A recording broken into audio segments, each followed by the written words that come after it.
अब देखिएगा, now in this topic refraction through the glass slab, very important आपका नाम देखो दिस। अब इसको आप ये इंसिडेंट रे देखिए, this is the Airy medium, या इसको आप रियर मीडियम्स भी आप इसको कहते हैं, याद रखिएगा। नाउ देखो दिस द, इसके बाद जब ये ग्लास स्लैब के अंदर में आफ्टर आपका just hitting on this surface of this glass slab, तो ये आपका अंदर को हल्के से बेंट हो जाएगी, ये बेंट दिस।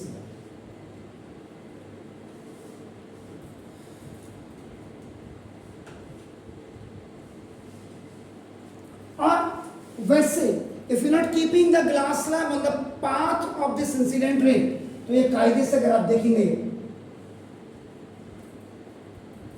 ये इसकी आपका ओरिजिनल पाथ होगी, this is the original path, यानी कि this will be a very straight हो जाएगी। लेकिन if you are keeping the glass slab on the way of this incident ray, so now it will go inside the glass slab, that is known as आपका denser.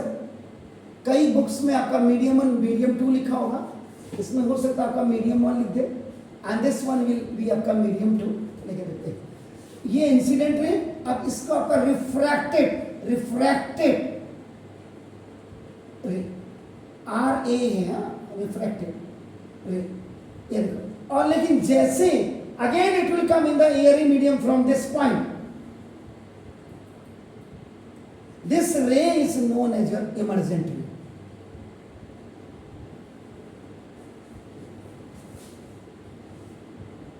So now this is the normal, ये देखो, ये this and this surface is parallel हो गया, and this normal and this normal they are also parallel, ये normal 2 हो गया, ये नॉर्मल 1 हो गया। देखिए, this is the angle in between of the normal and the incident ray is आपका now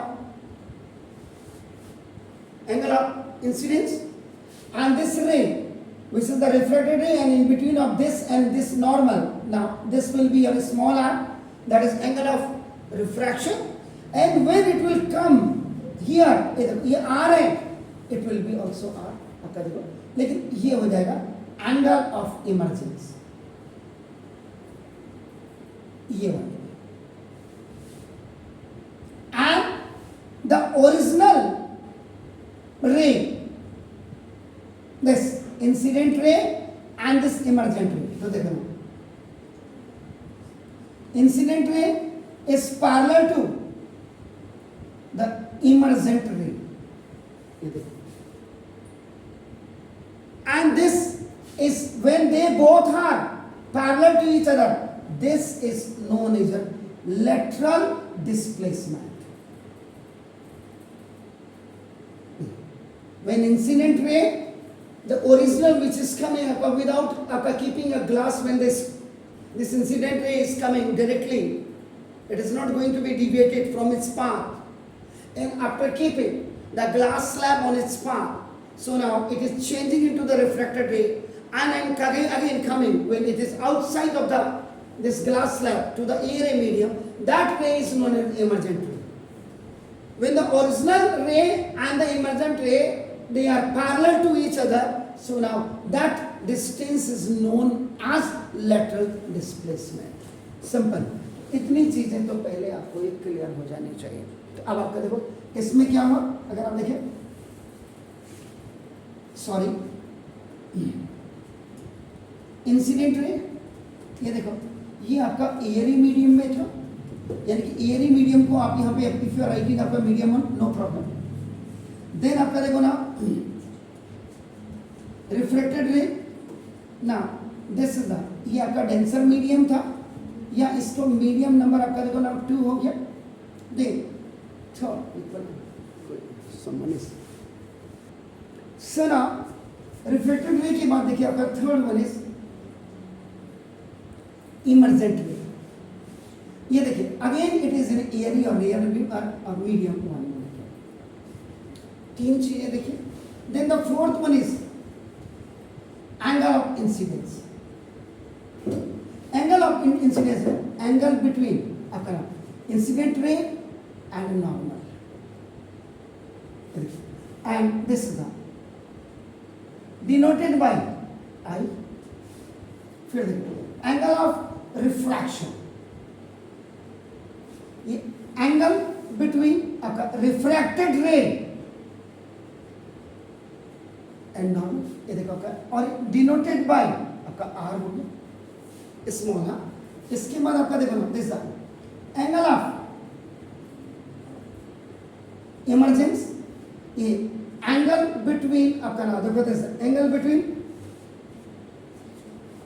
normal and emergent ray, ये देखो, एंड डिनोटेड बाय स्मॉल रे। उसके बाद आपका देखो ना दिस लेटरल डिस्प्लेसमेंट,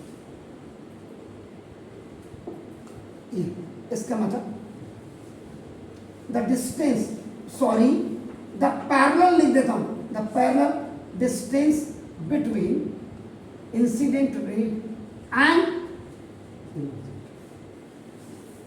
इतनी चीजें आपकी इस फिगर में आपकी आ रही है। आपका नाम देखो दिस, इसका मतलब when A light इंटर्स in a glass slab making incident angle with a normal दिखेगा, and when it is coming inside the glass slab then it is making a angle R, which is angle of emergence, angle of refraction, and when it is again coming out of the glass slab, now that angle which you are looking up at the small e, that is the angle of emergence which is making in between of the emergent ray and the normal। ये सारी चीजें पहले आपके बिल्कुल ये figure में आप इसको बना करके पहले कर लेंगे, तो फिर मैं लिखाता हूँ, थोड़ा सा है बस, ये लास्ट टॉपिक है, डू इट प्लीज। अब देखिएगा, अगर कोई रिफ्रैक्शन थ्रू ग्लास स्लैब अगर आपको बोलता है तो यहाँ पे दो चीजें बहुत जरूरी आपको जाननी है आपका नजर। अब मैं इस फिगर को अगर देखिए, ये नॉर्मल नंबर 1 है आपका देखो, और ये नॉर्मल नंबर 2 है। जरा इसको देखिएगा अपना देखो, इधर इधर इधर, ये देखिए आप, ये आपका R है और ये देख रहे हैं आप, और ये भी R है। आप ज्यादा से ज्यादा इसको R1 R2 कर दो तो दिक्कत है, लेकिन R1 R2 में इसलिए नहीं करूंगा क्योंकि because I am a student of the math. आपका देखो when N1 is parallel to N2, आपका देखो N1 is parallel to N2, यानी कि normal 1 is parallel to normal 2, and आपका इसको मैं ए बी कर दूं, ए बी सी डी यहाँ किया तो इस पॉइंट को मैं आपका पी कर देता हूँ, इसको क्यू कर देता हूँ, एंड ये देखिए यहाँ ध्यान से देखिए, गप्पे तो जिंदगी भर मारते रहोगे, फिर हुकअप होगे थोड़े दिनों बाद, and P Q is a transversal line. अब अगर मैं इसका नाम दे दूं यहाँ पे आपका देखो नाम जैसा, ये सपोज के लिए मैं आर इसको और एस कर दूं, देखो तो देखो एंगल आर, देखो angle R P Q is equal to angle S Q P. ये आपका क्या हो जाता है, ऑल्टरनेट एंगल हो जाता है, this is the alternate angle. इसका मतलब ये जो आर देख रहे हैं आपका, एंगल ऑफ ये जो रिफ्रैक्शन है ये R is equal to r. तो कई किताबों ने क्या किया होगा, इसको R1 कहा होगा और इसको R2 कर दिया होगा, R1 is equal to R2 ये लिखा होगा इधर जो सी। ये सारा करने के बाद आप जो लिखेंगे कि when A light rays इंटर्स in a glass slab making an angle of incident, आपका नाम इन between of incident ray and आपका नाम दिस इज द नॉर्मल, और उसके बाद दिस रे is refracted and bends towards to the normal, आप कहेंगे making angle of this the refraction R when this ray emerge, आपका नाम emerge out, emerge ये emerge out हो गया, this is this emerge out, ये emerge out आपका नाम from the other surfaces of a glass slab, then it becomes parallel, क्योंकि ये आपका देखो emergent ray है, it becomes parallel to the incident ray is known as your lateral displacement। इतना तो आपने ये लिखना है। डेंस एंड मीडियम वाली रे को हम एंगल कैसे नापेंगे उसका? किसका? डेंस एंड मीडियम वाली रे को जो बेंड हो रही है नॉर्मल, मतलब कैसे नापेंगे? क्वेश्चन दिया होगा उसमें हमको डायग्राम बनाना होगा, तो फिर हम किस एंगल पे लेंगे वो है। वहाँ मेरे अंकल जरा आपके पास वो है प्रोटेक्टर है किसी के पास? प्रोटेक्टर इन्हीं बड़ी अभी आपको बता देता मैं। सिंपल है सर, ये यहाँ पे आप क्या करेंगे, ये जो होता ना ये दिस प्रोटेक्ट, ये 90 होता है। आप क्या करेंगे, इस लाइन को यहाँ पे रखेंगे। ये वाला जो O0 है प्रोटेक्टर को, ये जो आपका सपोज के लिए मैंने U भी कर दिया, ये U भी को यहाँ रखेंगे और ये आपका 90, ये इसमें पता कर देगा कि ये आपका 60 है या 70 है या 80, ऐसे नापेंगे sir by the help of the protractor. वो नहीं सर, बनाना है हमको, वो रे बनानी है। आपको प्रैक्टिकल ही नहीं कराया अभी, वाह। प्रैक्टिकल लैब में नहीं, तो प्रैक्टिकल लैब में अब उसके लिए क्या करूं सर, मैं प्रैक्टिकल लैब में आपको नहीं लेंगे, उन गधों को बोलो ना ले जाएं करके। आप क्या करेंगे, प्रैक्टिकल लैब में जब जाएंगे तो आपका एक ग्लास स्लैब होगी, देखो आपका नाम ऐसे, अब यहाँ है ऐसे आपका नाम, इनमें ऐसे रखते हैं, और एक आपका इसमें ऊपर से ऐसे अपने गिलास स्लैब रखिए ऊपर, सपोज ये दिखाई दे रहा, ये ग्लास स्लैब रखें। अब उसके बाद आपको 4 ऑल पिन लेनी है। आप क्या करना, यहां से देखो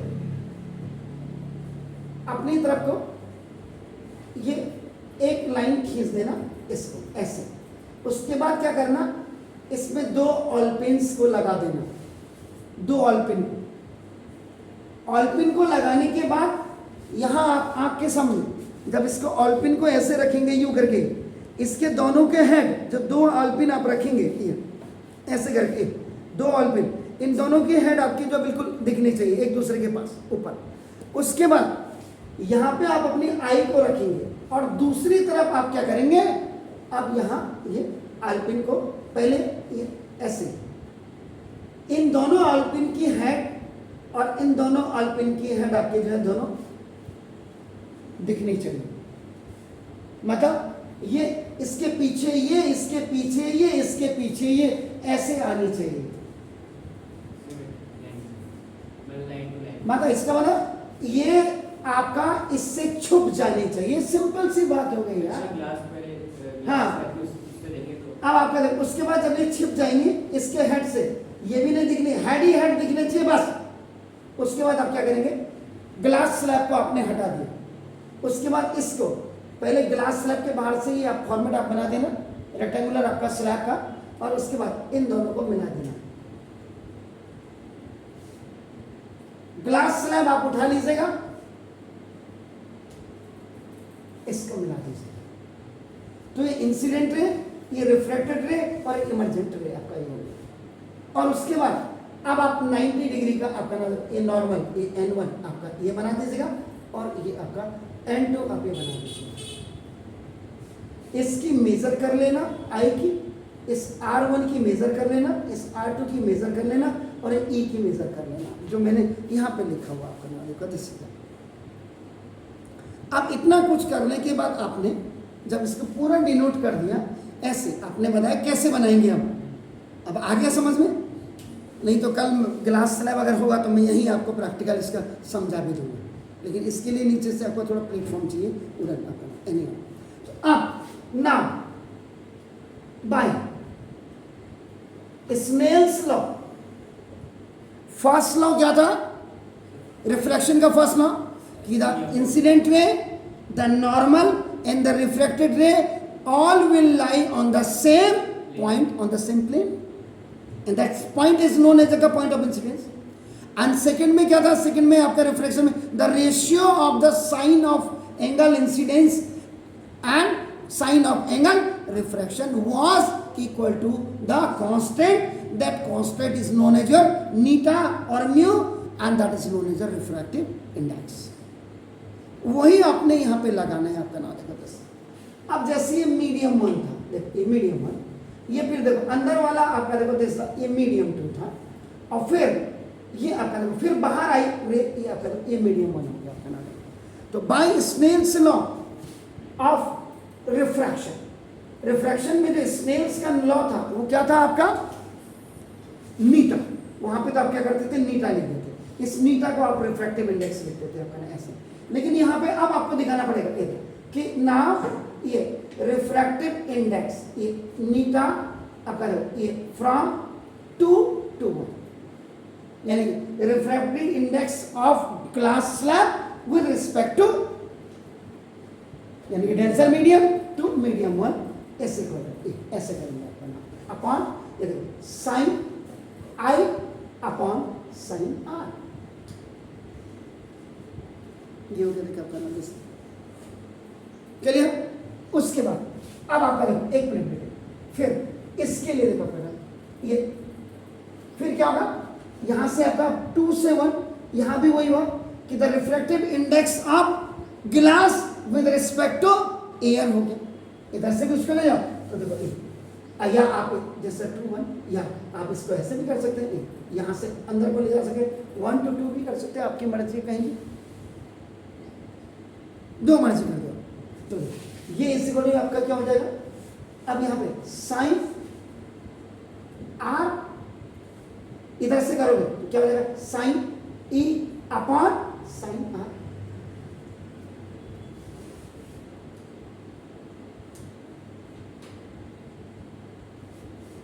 refractive index of glass with respect to आपका एयर हो गया, इज इट क्लियर हो गया। और इसमें आपका क्या होगा, refractive index of air to refractive index of glass हो गया। आप बहुत ज्यादा करें इसको भी आप ऐसे कर सकते हैं, कोई दिक्कत नहीं। यहाँ से क्या हो, ऐसे पढ़ोगे, और इसको ऐसे लिखो, ऐसे लिखोगे इसको। सर वो वाला एयर के रिस्पेक्ट में, तो सेकंड वाला किसके रिस्पेक्ट में? तो ये आपका एयर टू ग्लास के रिस्पेक्ट में हो गया, ये ग्लास रूम, वो आप यहाँ से कर सकते हो दोनों को। अब कंपेयर करना है, देखो आपने, तो ना देखो this comparing equation number 1 and equation number 2 form refractive index of medium 1 to medium 2 to medium 1, ये आपका दोनों को कंपेयर कर रहे हो, आपका ना देखो दोस्तों, तो ये इसी को आपका ना देखो sine i upon sine r is equal to sine e upon sine r. आप इसको R1 करते हैं, R2 करते हैं, तो मुझे कोई प्रॉब्लम ही नहीं है, लेकिन याद रखना sine R1 is equal to sine R2 हो जाएगा, क्योंकि ये आपका ऑल्टरनेट एंगल होगा। जो मैंने यहाँ पूरा लिखा हुआ इसको आप पूरा the whole one you will type here, इसीलिए मैंने इसको अलग से किया था कि when two parallel lines are intersected by one transversal line, so the angle made by them is are आपका alternate, इसलिए आप करो तो sin R1 से sin R2 आपका कैंसिल हो गया, तो ये आपका देखो दिस वन, तो sin I is equal to sin E, यानी कि इसका मतलब क्या होगा, सिंपल एंगल ऑफ इंसिडेंस आपका नाम is equal to angle of emergence. ये वाला एंगल और ये वाला एंगल आपका दोनों आपका क्या हो जाएगा, बराबर हो जाएगा। तो hence incident ray and emergent ray are parallel to each other, इसी से आता है। तो hence incident ray I R is parallel to the emergent, तभी वो आपका लेटरल डिस्प्लेसमेंट ले रहा है। Sure, done, please do it.